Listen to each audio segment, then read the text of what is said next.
What? Welcome back to the NerdyJock podcast, where we're talking Dragon Ball Daima. In this episode, Do goes Super Saiyan 3, Goku goes Super Saiyan 4, and Vegeta's the only character who doesn't get up to fight Goma after everybody else does. This is episode 18, Awakening! And man, we have a lot to talk about. This is it. This is like the most controversial, one of the most beautiful episodes of the whole series by far. Yes. And just a lot of stuff going on. They packed everything into this one episode. We have canon Super Saiyan 4 Goku now. Canon Super Saiyan 4 Goku. Right. We're going to get into that in just a second, right? But yeah. First we have to talk about my favorite part of this episode. It's not even Goku going Super Saiyan 4. Oh, yeah, I know what it is, but yeah, tell him, what is it? So, this episode starts off with Super Saiyan 3 Goku, and then it also has my favorite characters, Ku and Do, getting involved, right? Yes. So, Do joins a fight with Goku while the other guys are kind of resting, talking, recuperating as they normally do in Dragon Ball. But the funny thing is they're fighting it out. Super Saiyan 3 Goku, he's getting some great hits in there. Yeah. He's doing some great destruction. He's finally doing the only damage that has been done to Goma so far, because we had a beautiful fight last episode, but no one was able to kind of chip away at his HP at all. Yeah. But Super Saiyan 3 Goku, again, sorry for Vegeta stands out there. Super Saiyan 3 Vegeta didn't do anything. Super Saiyan 3 Goku. Not in this episode. Yeah. But and then so Do starts fighting with Super Saiyan 3 Goku, and this might be my favorite moment in the whole series. I mean, if not favorite, it's in the top 5. Definitely top 5. Is Do's needs a little power up. So Ku runs and gets him a chocolate chip cookie, which is his senzu bean, right? Right. And then Do he looks at Goku's powering up, Super Saiyan 3, and then Do's like, and he does this, and then he starts, then Do goes Super Saiyan 3. Yeah. I mean, it was hilarious. I was like, what a great moment. It has a profile face-to-face, Do and Goku both powering up to Super Saiyan 3, and then they just have an all-out barrage that actually is not only beautifully animated, but it's fun to watch. I mean, it was a really hilarious moment that I really enjoyed of this episode. You're absolutely right. Yeah. It was a lot of fun moments like that. A really good fight still. We're starting to turn the tide a little bit, but then we have this great but where Super Saiyan 3 Goku is not enough to defeat Not Goma. enough. Goma, it seems like, pushes him to the point of death. And then we have a very controversial moment, not just because of the transformation, but because why the transformation happens. It turns out that Super Saiyan 4 Goku in the canon is a lot like Orange Piccolo in the canon, where it is a Deus Ex Machina, where Neva can just do anything. Whatever he wants. Yeah, he's just like, I anoint unto you Super Saiyan 4 status, and Goku just goes Super Saiyan 4. His gi disappears. It comes back later, but he just goes Super Saiyan 4, and now it's canon. Let's talk about it. We got Super Saiyan 4 Goku in this series. Now, on the last episode, we said what you see is what you get. There are no surprises in this show. The bad guys are the bad guys. The good guys are the bad guys. Our good guys are good guys. The good guys are also the bad guys. The good guys are also bad guys. Not really. We just noticed that. And then this was a bomb to me. I did not expect Goku to go Super Saiyan 4 because because based on what everyone knows from Dragon Ball lore, Dragon Ball Daima, even the history behind Toriyama-san and everyone else who is involved in Dragon Ball Z, there was a very definite, hey, GT's not canon, it's not our thing. We appreciate what they did, but it's not Dragon Ball.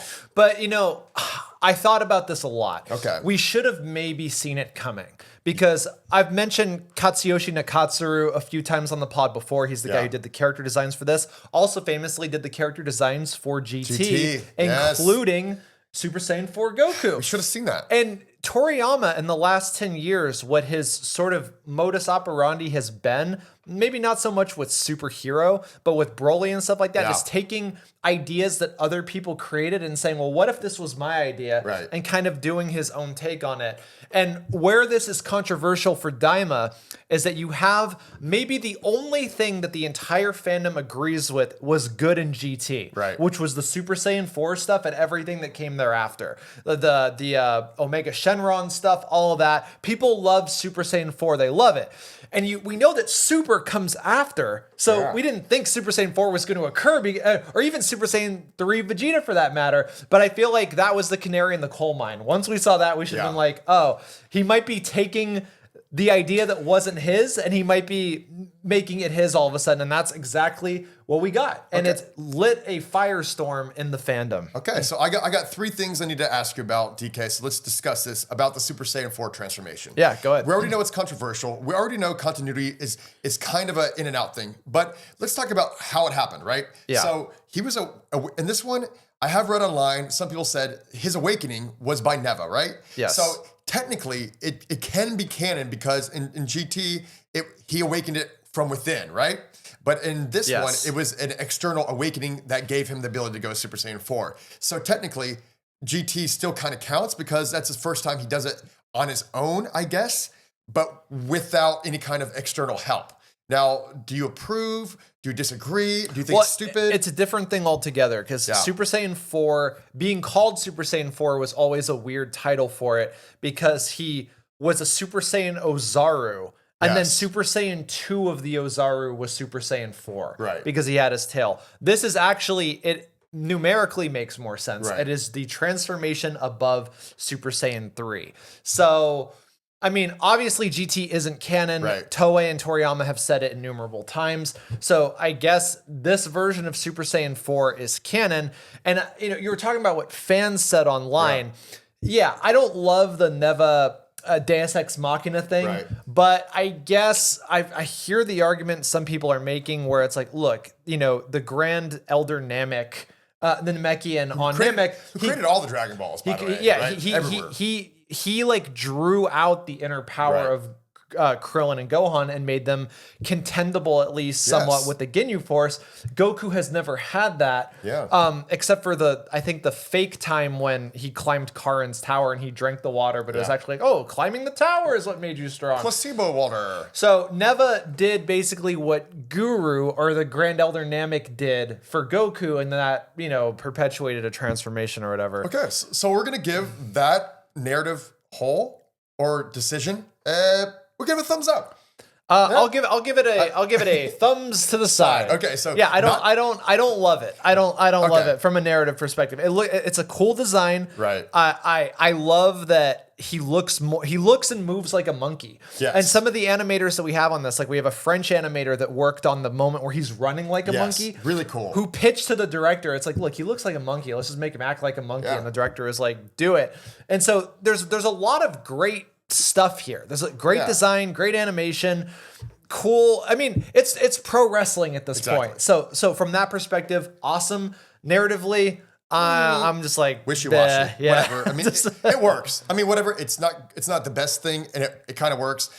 I am a little disappointed that narratively there's no side dialogue between Vegeta and them. They're just kind of like, huh? What is this transformation? There's no like, what is this? What's going on here? Like, how did this happen? No jealousy between Vegeta. Yeah, no real reactions. No real reaction. It was just like, hey, we're just gonna put Super Saiyan 4 front and center, Goku front and center, and see how it, and just let it play out with the animation, which is beautiful. Speaking of animation, now my second question for you is, what do you think of the GT Super Saiyan 4 Goku versus Daima Goku? Because there are differences in the animation and the design. There's a black. He's all red hair instead of black hair. Yes, and there's subtle differences around the eyes, and even there's a little silhouette of blue every now and then when they're fighting, which is kind of interesting too. Yeah, and even just little details like when you look at the character sheets of Nakatsuru's initial Super Saiyan 4 designs for GT, that's not how Goku ended up looking in GT. Like he had bigger forearms to look more,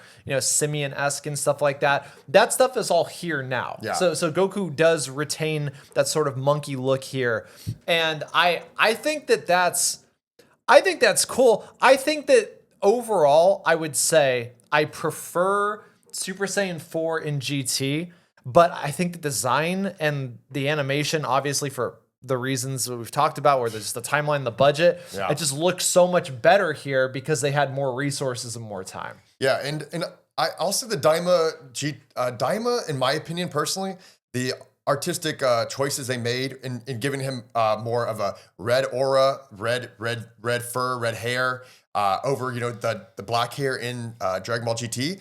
It's I feel like it's a better connector piece to Dragon Ball Super when he does go Super Saiyan, God. or I mean, Goku goes God form. So having the different color, not yellow, but not black, I think it does kind of amps it up and gives it a cool boost. Now, I wish there was a little more contrast because he's basically just a big reddish pink blob with orange gi pants on. Right. But that's one thing that GT had better. But I think overall it works for power scaling as far as how everyone's associated with colors and their power levels. I think that kind of actually works out better in the long run. Yeah. And so we are treated to this very beautiful fight as a consequence. And Super Saiyan 4 Goku is doing some damage. He's giving him the hands. And then he loses. And then he starts powering down. His gi magically reappears. He starts getting forcefully powered down. And then let's just talk about the final moment, the moment we've all been waiting for in all of Daima, which is the Glorio betrayal scene. Now, this is something me and DK have been, we've been foreshadowing this one for a very long time. We all knew it was coming. We've been speculating. What's it going to be? Does he have a sick sister? Is he the big bad? Well, we spent way too much time and energy on something that was another red herring of a reveal, right? We hypothesized a lot about something that was totally pointless. And we've been talking about that. I was like, is this even worth talking about? I was like, is it going to just be exactly what we thought it was going to be? And it turned out being a little bit worse than that. Because not only does, Glorio does his thing. I mean, obviously, at this point, we're blending in the next episode, so I don't want to go too far. Yeah. But he goes, Arinsu tells him to come over to make a wish, to make her, obviously, she has the most generic of, wishes is, I want to be her version of the demon king of the demon realm. Her wish is terrorize the world. It's the peel-off wish, but the demon world version. Yeah. And I think that we talked about lines on this show that made us really mad. We talked about earlier, Vegeta had a pointless fight scene, and then he said the line that didn't even serve to waste time. Yeah. And it's like, it didn't. Why did we have to watch that? Mm-hmm. And she has this line that was completely unnecessary. It's like, do this. This is why I forced you to learn Namekian so you could do this. And I was just like, I just wanted to bash my head into a mirror when I heard that line. And I know we're watching a little bit in the next episode because they don't No, Purunga is summoned at the end of this episode. Exactly. Yeah. But like my problem is that they didn't reveal why Glorio even teamed up with Arinsu in the first place. And I don't think they're going to. In episode 20, we realized pretty quickly that none of it mattered. Well, she does say, and this is for the next episode, she says, I saved you from the third demon world. And it's like, okay, what does that mean? We've been to the third demon world. Guys, it's not that bad. Yeah, Glorio's one of the strongest people in that demon world. Yeah, it's not that bad. King Kadon, he's cool. Yeah. All the people who own their little restaurants where they serve the monster takoyakis, great. They're all cool. Great hotels, great dining. The second demon world is the one that's scary. Yeah. It has giants, it has krakens, too much water. Yeah. Yeah, but it's like the third demon world is just Tatooine. Yeah, I think I would I think I'd like to stay in the third world as much as I didn't like watching that pink for so long. That's my favorite of the demon worlds. Yeah. The only thing that we have gotten about why it is bad is Pansy's dumb exposition where it's like, some of us are really rowdy, so that's why they make us wear collars to control us. It's like, where are these rowdy people? Are we talking about the cow in the cave? Yeah. That's it. Are we talking about people who steal airplanes? It's like, okay, so we've got some bandits, we've got a cow. Yeah. Big deal. Exactly. So that's what we realized is that wow, they didn't even give it a decent explanation. I hope they would give something. But there wasn't anything. Should we have been surprised? Probably not. No. But whatever. It is what it is. This is for the fans. This is for the fans. Transformations. Also too, if we're gonna talk about the care and love and attention that went into the unique design of Vegeta Super Saiyan 3, because his hair does something different, and this new Super Saiyan 4. What a cop-out that the dragon in the demon world is just red Purunga. Red Purunga. Not any different. Like nothing. That's another little issue here is I thought they would have at least given it some kind of different detail. Maybe, just give it a design. Give it a slightly different design. Yeah. Make it have like different kind of like demon like horns, or I guess it does have those. But just make him a little bit different. He looks just like Purunga. Just something. Come on, guys. Come on.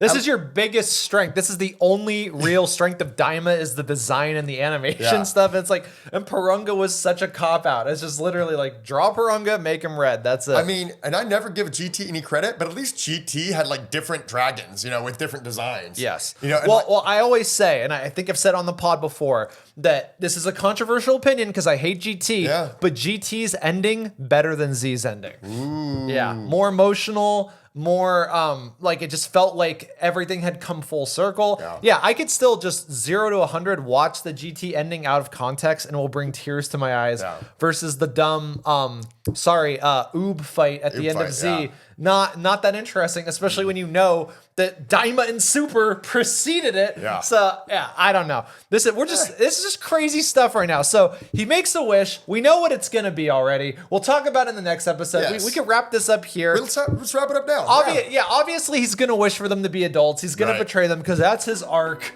That's his arc. Yeah, that's Glorio's arc. He's the betrayal was against the person he was betraying them with.